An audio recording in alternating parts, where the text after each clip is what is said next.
paralelos. Segunda parte. Europa del Norte. Países Bajos. Hacia el segundo milenio a.C., los actuales Países Bajos entran en la Edad del Bronce. Se deduce que al carecer este territorio de sus componentes básicos, estos son traídos desde territorios lejanos, como el estaño, desde los territorios celtas, y el cobre, desde los territorios del sur de la península ibérica. Algunos vestigios de aquel periodo se descubrieron para mediados del siglo XX, en el Parque Nacional de Beloev, actual Holanda. Algunos de ellos fueron herramientas de bronce, cuchillos, pinzas, martillos y artefactos de armería, en lo que se bautizó como la tumba del herrero de Wageningen. Este periodo marca un espacio de contacto cultural entre el Atlántico y la Europa occidental, después de un periodo prolongado de aislamiento sostenido durante el Neolítico. La domesticación del caballo y el uso de la rueda muy probablemente facilitaron el aumento del comercio, ocasionando que los diferentes poblados y culturas comenzaran a relacionarse más entre sí.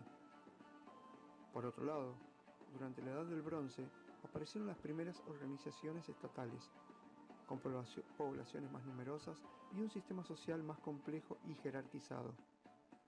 Aunque en algunos sectores, el sistema de castas familiares seguía manteniendo el antiguo sistema de reciprocidad. Gran cantidad de las piezas halladas fueron elaboradas por artesanos de la Europa central, sobre todo porque estos tenían más accesibilidad al comercio con los territorios donde se producía el estaño y el cobre. Elementos como hachas, espadas y garrotes fueron hallados en Drenthe, lo que sugiere a esta localidad como un centro de comercio de los Países Bajos en la Edad del Bronce, la que duró aproximadamente hasta el 800 a.C. La agricultura y la ganadería eran las bases económicas principales. La producción se incrementó con el uso del carro y del arado, lo que aumentó los excedentes, impulsando con ello el crecimiento de los poblados y el aumento de la producción local en la elaboración de sus propias herramientas. Gran parte del comercio se desarrollaba en canoas que remontaban los cursos fluviales y las costas, relacionando las regiones del norte de Europa con las mediterráneas. Los asentamientos solían ser de dos tipos, según su localización geográfica. En el este y el sur eran hábitats situados estratégicamente, a veces con sistemas defensivos. En el norte y el oeste eran poblados costeros, muy pequeños y sin defensas, posiblemente estacionales.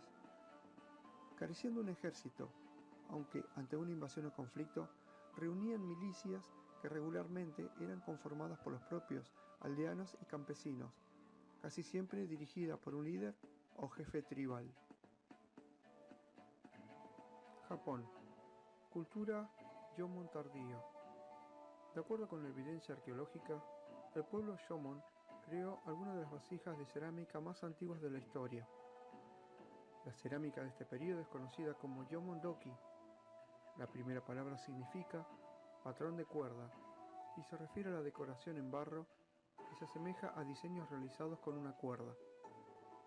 Las vasijas se utilizaban sobre todo para cocinar, transportar agua o almacenar alimentos. Se elaboraban en hornos abiertos a una temperatura de entre 500 y 600 grados centígrados. Estas vasijas fueron evolucionando a lo largo del periodo. La cerámica tuvo una gran importancia cultural para los Jomon, ya que su uso ritual y funerario fue habitual. De este modo, se han encontrado grandes vasijas que se utilizaron para enterrar a jóvenes u otras ofrendas que buscaban ser parte de rituales religiosos. Se han encontrado además evidencias de que consumían fruta, nueces, pescados y mariscos. Se desarrollaron herramientas de pesca como arpones y anzuelos, junto con las técnicas para usarlas, lo que sugiere una protoindustria pesquera avanzada.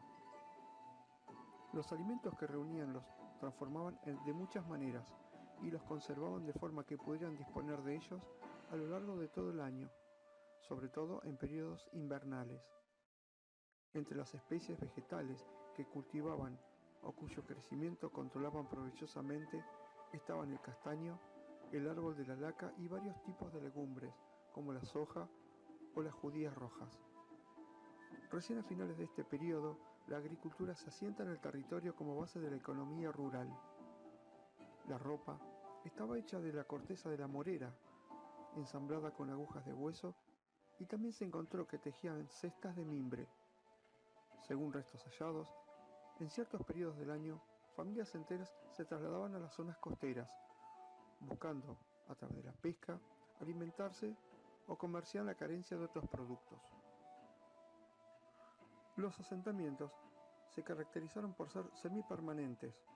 Las casas consistían en una construcción hundida con un techo de paja, donde vivían 5 o 6 personas. Alrededor de un hogar central con revestimientos en piedra se encontraban media docena de puestos semi-excavados. En cuanto al comercio, si bien las comunidades eran autosuficientes, por lo general se han encontrado indicios de intercambios entre regiones. Debido a esto, en las tierras altas de la actual prefectura de Nagano se han hallado restos de sal. A su vez, que en la zona costera aparecieron instrumentos de obsidiana y piedra, propia de los territorios centrales. Culturas andinas. Civilización Caral, actual Perú.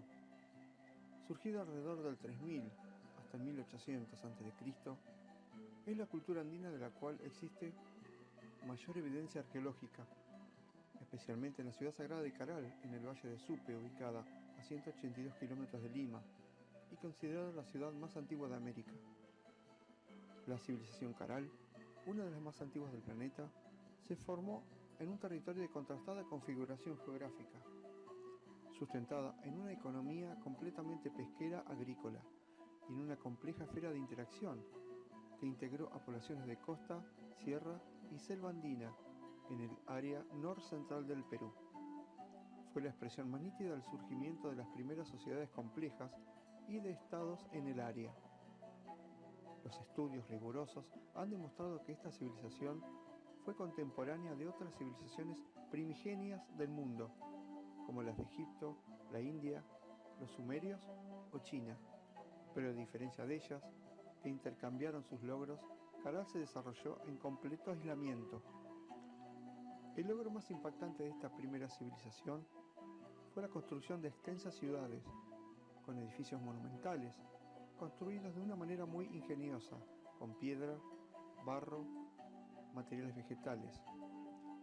Se usaron para ello cestos tejidos y cerrados con dimensiones y pesos muy variados, llamados chicras, pero bastante homogéneos para facilitar las labores de acuerdo a la fortaleza física de sus albañiles y constructores.